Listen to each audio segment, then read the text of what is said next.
The humidity in Georgia usually smells like peaches and pine, but in my bedroom it smells like scorched hair and wet ash. I'm 84 years old. My legs are thin as birch branches, and my eyes are clouded with cataracts, but I see them clearer than I see my own daughter. They don't scream. That's the worst part. They just stand in the corners of the room. Their stripped uniforms hanging off rib cages that look like bird cages.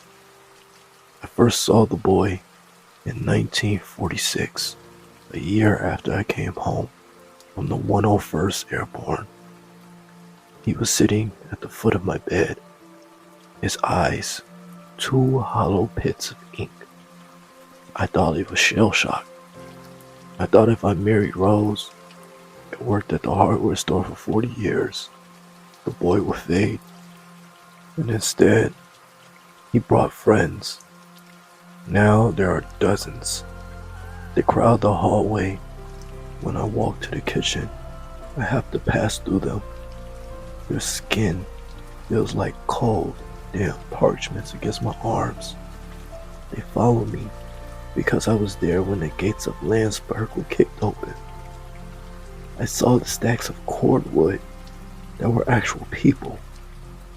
I smelled the sky when it turned gray with the soot of the ovens. I tried to save you, I whispered to the woman standing by my dresser. She has no teeth, and her fingernails are gone. We gave you our rations. We called for the medics.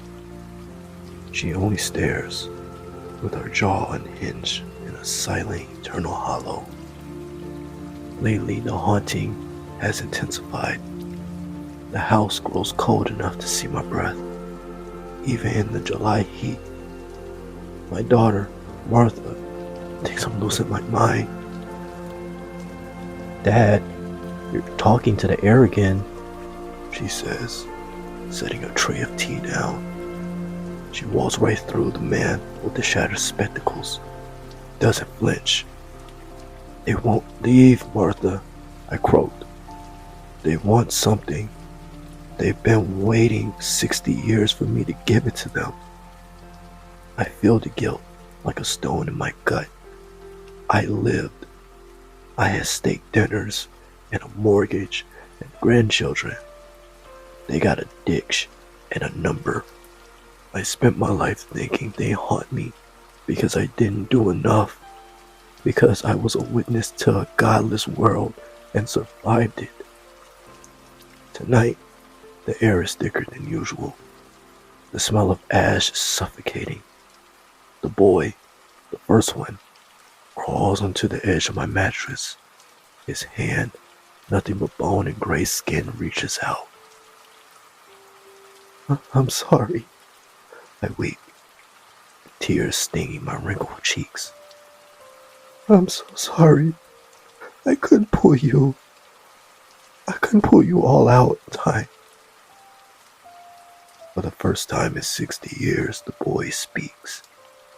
His voice isn't a whisper. It's a vibration in my very marrow. We aren't the ones who followed you home, Arthur.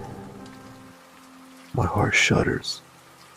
Look past the boy towards the bedroom door. The crowd of prisoners, the starving, the broken, the ghosts I thought were my tormentors, suddenly shift. They aren't looking at me with malice. They are looking at the doorway with terror. They aren't haunting me. They are protecting me. From the shadows of the hallway, a different shape emerges.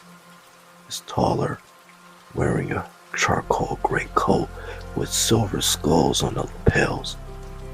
His face is a polished mask of cruelty, and it carries a heavy Luger that drips with ethereal blood.